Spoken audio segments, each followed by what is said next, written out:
Hello and welcome back. My name is Sandcrawler and we are playing on the All Around Games Minecraft Plus pack.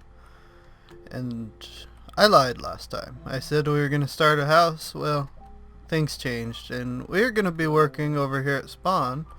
This is where you spawn in when you connect to the world. And this is our new nether portal that I made off camera here. Just real quickly. And we're going to be working on the nether hub in the nether. So let's pop in there and I'll show you what I did off camera. Okay, so off camera I made a 10 by 10 room. Well, it's 10 from each edge of the portal, so it's bigger than 10 by 10, but that's what I'm going to call it. And for now we're going to be half slabbing it with cobblestone, because that's what I have in abundance. And we'll put something up there on the top. We're not going to do anything on the sides here because the idea is that you can run your portal straight into the nether hub and not have a specific door that you have to line up and connect to. So if you have an 8 wide nether path, then you can just take up, 8 spaces in the wall. And then you could customize around it if you wanted or whatever. Basically we're just building a big spawn-proofed room. And I'm probably going to do this a lot with placing a half slab on top of it. I'm not going to record all of this, but I kind of wanted to talk a little bit, so we'll see how far I get before I run out of things to talk about. Probably the biggest thing is that the mod pack, I've added another mod. I'm going to call it the mod pack is updated. I added red logic, which adds this red alloy wire, red insulated wire. It adds some gates here. If we flip to that page, somewhere in here. It adds these lights too. I don't see, there's the gates. So it's basically the redstone part of red power. It's a mod by Ythmevge. I think I'm saying that right. I don't know. And so he's remade red power without the dependency of red power, basically. And there's a couple differences. There's some freestanding wire, which is pretty nice to have. And some of the logic gates work differently. And there's some different ones. Like, I don't remember a pulse former in red power.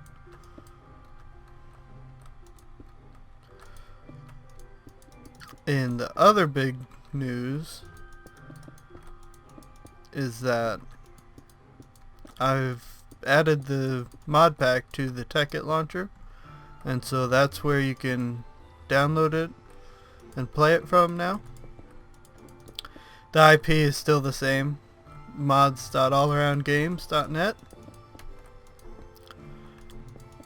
and you can download it from Tekkit, install it, and it'll alert you when I update the mod pack and all that good stuff.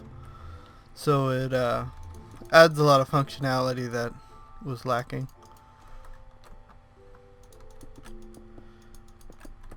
And that is, I think, about it. If you guys didn't notice, I might sound a little bit different. I did get a pop filter and a new microphone stand for the snowball that I had been using. I think it makes a difference. It's not a huge difference as far as I can tell, but it makes a little bit of a difference.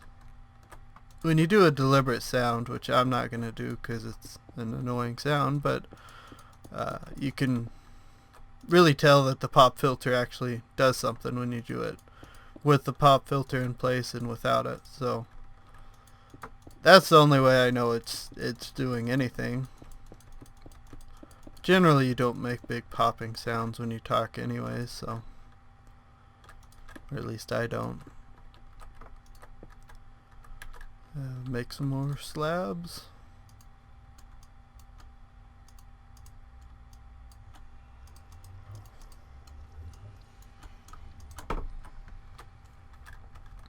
So I think it'll be nice to be on Tekkit. It'll make it easier for everyone to download, install, and update it instead of having to wait for me to tell everyone.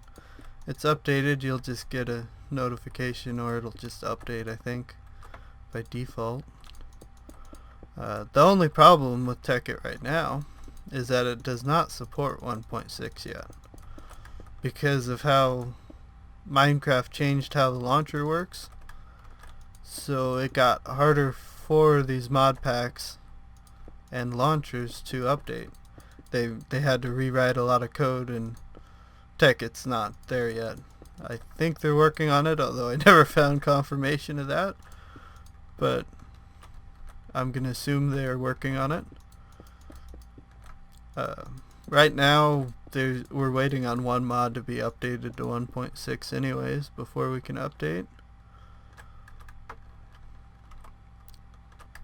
So yeah, I'm gonna go grab some wood. I think we're gonna put redwood up there, actually. I was thinking birch at first, but I think redwood would look pretty good. So this is gonna be our spawn town. It's gonna be a free build town, basically. So you can build whatever you want wherever you want to. We're not doing plots. So don't claim the entire world or the entire wasteland. Don't build in the forest here. This isn't gonna be part of the town. We might do events or something in here, who knows. Yeah, I'm gonna chop down the rest of this tree here, assuming I like how it looks.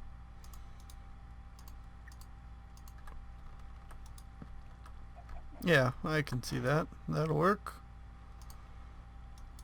I'm gonna make a couple pickaxes, and then I'll bring you guys back in. Okay, that tree's gone. Leaves are just waiting to despawn now, basically. I got 3 stacks, basically. So we're gonna go in and see how far that takes us. I don't think it'll be enough to do it all. I'll have to come back out and cut down another tree. But I want to see how it looks before I go too far with it. Because it's gonna go right up against the bedrock that's there.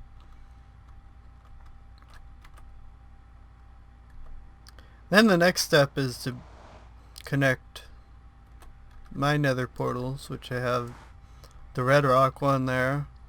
I have my home portal where I'm going to be building the house, and I have the spawn house.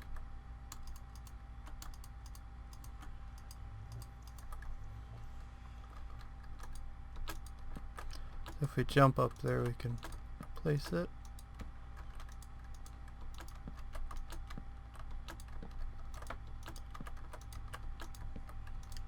So I'm going to do a section here, and I'll pop you guys back in.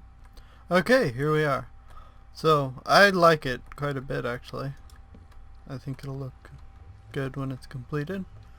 So I'm going to finish it off, and then we'll see how much time we have left. And it's done. So to end this episode off, I want to go show you guys my spawn house. Obviously there's no nether paths to it yet, so I'll have to get there the old way, which is down there. You can see the spawn portal waypoint, and then I'll bring you guys back in. It's about 700 in the nether to get there. I'll have to connect at least that house, or I'll connect the home portal, that's the one I was meaning, to the nether hub, and then we can go back and forth faster. I probably won't connect red rocks or spawn house. I don't know yet. Spawn house I might. But I'll get over there and then bring you guys back in. Okay, here we are. I'm going to live in this biome. And this biome is a shrubland. It wasn't the ideal place for me. The place that I really wanted was back over here, 400 meters. There's a really big lake, but I didn't want something that was on the edge of the biomes, and that just happened to be on the edge of a biome line, so we're over here now. It doesn't really matter where I build it. That's not so important. I got my chunk loader over here now, and just a couple little tree farm growing things. So they'll grow when I'm offline because of the chunk loader. So then I just get on once in a while and chop them down. But I have enough wood for right now, especially with the redwood that I just got. Then down here we have a little chicken farm. It's just collecting the eggs, and then over here I have a bunch of chickens that I'm gonna slaughter for food. So yeah, this is where we're gonna do it, and I've been planning it out in creative mode, and that's what's taken more time than I thought it would, because I kind of had an idea for the house, but when I was building it in creative, it changed some. It didn't change a lot, but there's more rules involved in how I'm gonna build the house than I would normally have for a house, and so it's taken me a little bit more time to do that. I also wanted to have automated farms and stuff inside of it, kind of. It'll all make more sense when you actually see it, but like there's gonna be an iron farm inside of it. And of course, you know, food, vegetable farms and wheat and whatnot. Chicken farm will be a big thing inside of it, and so I'm having to plan all this stuff out before I can even start building it, because if I don't know exactly where that's gonna fit, it kind of wrecks the whole design. I mean, there's some choices that I have, but like it's pretty space specific. So, but we'll get that started here pretty soon. I'm hoping that with the mod pack on the Tekkit launcher now, it'll be a lot easier for people to get on, and maybe we'll see some more people get on, because right now it's been mostly just me. But we're gonna end this video here, so thank you guys for watching, and I will see you guys next time. Okay, so last week I had to travel to San Jose on business. I called about 3 hotels. They didn't have anything. Apparently there was a Macworld convention going on or something, but I did call for a hotel that had a room for me. I didn't know at the time it was a haunted hotel. Wasn't good enough. Maybe once you should lose your mind. I mean, I should have guessed it was a haunted hotel, because the minute I walked in, there was a huge portrait of this woman named Mary. She was the matriarch of the family that owned the mansion that was the hotel before it was renovated and it turned into this haunted hotel.